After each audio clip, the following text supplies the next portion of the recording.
आमदार तो वही होते हैं। और काम करने वाले मजदूर कौन है, नागरिक कौन है? मजदूर सभी मेजॉरिटी मुस्लिम है। क्यों यहाँ पे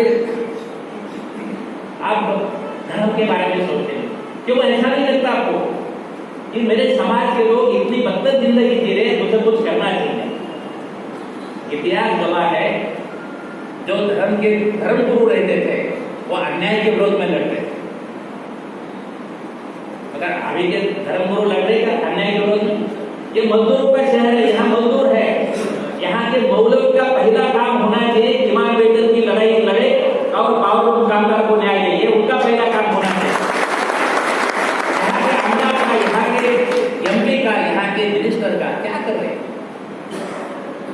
कानून है, डॉक्टर बाबा साहब अम्बेडकर ने हमारी घटना में कानून बना के लिया है, इमाम वेतन कानून। 8 घंटा काम करेंगे तो कितना वेतन मिलना चाहिए इसका काम। 12 घंटे का काम का कानून नहीं है, 8 घंटे का काम का है। आप लोग 12 घंटे काम करते हो, आपको 8 घंटे का भी मजदूरी नहीं मिलेगी। मगर वो किमान वेतन कानून है, किमान वेतन कानून का कोई अमल नहीं। अगर किमान वेतन, सिर्फ किमान वेतन का मतलब क्या है? कम से कम कितना होना चाहिए? एक फैमिली को जीने के लिए कम से कम कितना होना चाहिए? ज्यादा की बात नहीं है, कमाल वेतन की बात नहीं है। किमान वेतन पे नहीं दिया जाता है, मजदूरों को काम करके लेते हैं और सरकार कुछ नहीं करते, कलेक्टर कुछ नहीं करता, कामगार अधिकारी कुछ नहीं करते, कोर्ट कुछ नहीं करता, लोक प्रतिनिधि कुछ नहीं करते। इसका मतलब है इनकी सबकी मान्यता है कि मजदूरों का शोषण चालू रहे, मजदूर को चूसा जाए, सरमाएदारों को फायदा हो, ये स्थिति को चालू रखना ये उनकी भूमिका है। इसलिए तो नहीं होते। आपने सही बोला, यहाँ कोई मजदूर के बाजू में खड़ा नहीं होना चाहता क्योंकि सरमाएदार नाराज हो जाएंगे। मजदूर के बाजू में खड़ा नहीं होंगे। आपको पता है सिर्फ लाल झंडा है जो किसान और मजदूर के साथ में रहता है। तो सब आएंगे, इलेक्शन आते तो आपके घर पे आएंगे, जाहिरात निकालेंगे, होर्डिंग लगाएंगे, पर्चा बांटेंगे, पैसा दे देंगे, दारू पिलाएंगे, पार्टियां खिलाएंगे, सब करेंगे। मगर मजदूर को वो चीज नहीं चाहिए। मजदूर को तो उसके मेहनत का, पसीने का सही दाम होना चाहिए। हमने CI ग्रुप की तरफ से सिर्फ नासिक डिस्ट्रिक्ट के अंदर 25 वर्कर को परमानेंट किया, 25,000 वर्कर को, 25,000, और उनका पगार कम से कम 20,000 और ज्यादा से ज्यादा 70,000 महीने का पगार। 1 लाख रुपए बोनस देते, 1 लाख रुपए बोनस। आप उनके घर, मैं जब उनके वर्कर के घर में जाता हूँ तो मुझे खुशी होती है, अच्छा घर है, बच्चे अच्छे स्कूल में पढ़ रहे हैं। तो वो बात क्यों नहीं होती हमारे गाँव? एक ही कारण है कि हमारे मजदूर इकट्ठा नहीं होते। तो क्या जरूरी है? यूनियन एक ऐसी ताकत है जो मालिक को दबा सकती है, सरकार को दबा सकती है। अभी वर्कर के पास जाएंगे तो 100 रुपए के मेंबर बनने को तैयार। आप लोगों को मेंबरशिप करने में कितनी दिक्कत आती है? 10 बार समझाना पड़ता है, 100 सवाल पूछेंगे। वो लूट रहा है उसको पूछेंगे नहीं, सरकार लूट रही है उसको पूछेंगे नहीं, जो कार्यकर्ता काम करता है उसको पूछेंगे। तो मुझे लगता है कि ये मालेगांव शहर सही में मजदूरों का शहर है और इतनी बड़ी संख्या में 90% से ज्यादा लोग मजदूर है यहाँ पे, असंगठित मजदूर है। यहाँ कौन परमानेंट है? यहाँ पे तो परमानेंट नहीं तो सब असंगठित है, न तो कोई कानून उनके लिए है। तो मैं आप लोगों को ये बात करने के लिए आया था, जो अभी तालुका कमेटी हो गई और बाकी जो भी नौजवान यहाँ पे बैठे हैं, अपने जिंदगी को सुधारने का एक ही मार्ग है, खुद को खड़ा रहना पड़ता है और अकेले खड़ा होकर नहीं हो सकता है, इसलिए यूनियन बनानी होती है। अकेले कोशिश करेंगे अपने को दबा देंगे। हमें तो टाटा लगाने की बात हुई थी, हमें तो जेल में डाला गया, 100 से ऊपर ज्यादा केसेस की गई, हमारे ऊपर अटेम्प्ट टू मर्डर के 2 केसेस किए, हमारे हजारों कार्यकर्ताओं को पुलिस ने केसेस दाखिल की, दबाने की कोशिश होगी, गुंडे डालने की कोशिश होती है, सब होता है। मगर मजदूरों की ताकत रहती है तो सब गुंडों को ठिकाने लगाने का काम CIT ने किया, तभी 25,000। अभी वो ताकत मालेगांव में तैयार करने की। कामगार का मतलब क्या? मैं एक सवाल बोलता हूँ, यहाँ पे जिनको प्रोविडेंट फंड है ऐसे हाथ ऊपर करो जिसका प्रोविडेंट फंड है ऐसा। एक वो महापालिका में काम करते, 2 और 3 ये सीएट में काम करते नासिक। मैं मालिका को पूछ रहा हूँ, एक कॉमरेड जो महापालिका में काम करती थी और एक मेडिकल रिप्रेजेंटेटिव, दोनों सीआई में, दोनों लाल झंडा।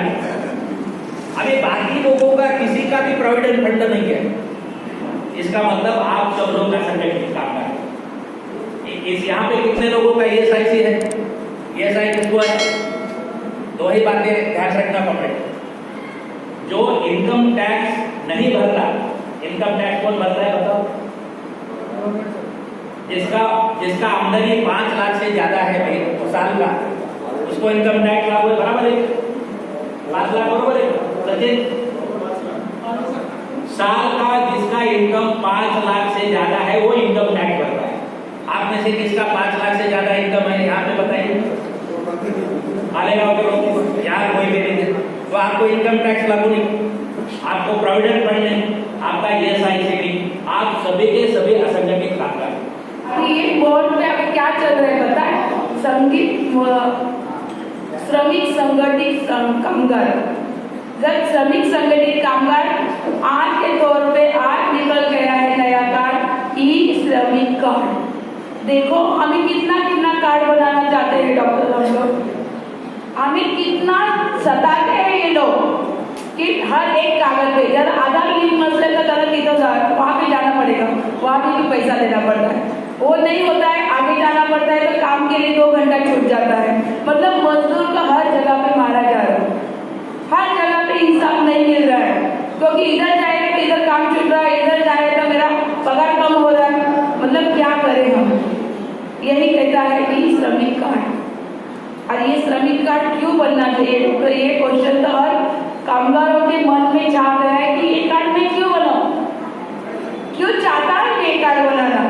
भैया ये कार्ड बनाना जरूरी है क्योंकि आप असंगठित क्षेत्र है और आपका रिकॉर्ड गवर्नमेंट की तरफ जाना चाहिए, ये हर आदमी को लगता है। हर जगह पे 1500 रुपये जब गवर्नमेंट ने दिया था, किसी को मिला है किसी को नहीं मिला है। आपका डाटा जब तक गवर्नमेंट के पास नहीं जाता है तब तक आपको ये कार्ड नहीं बन पाएगा। इसलिए आप संगठित हो जाओ, एक साथ लड़ाई करो, यही चाहती हो आगे की बढ़, आपकी दौड़ आगे चलने वाले आप कोशिश करो और जीतो। और डॉक्टर कलाम को लाल सलाम जिन्होंने आज ये लाल दिखाया है क्रांति का, ये चलने दो ये मशाल मेरे बंधो।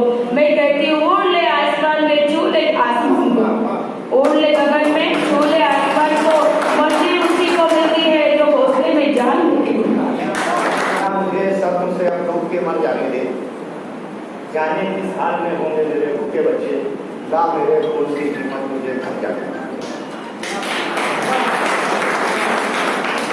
दोस्तों डीएल कराड़ साहब के हम लोग बहुत बचपन से पहले, मैं जब सिटीजन अखबार में सभी सेठ के साथ लिखा करता था तो हम लोग आपको बहुत फॉलो करते थे।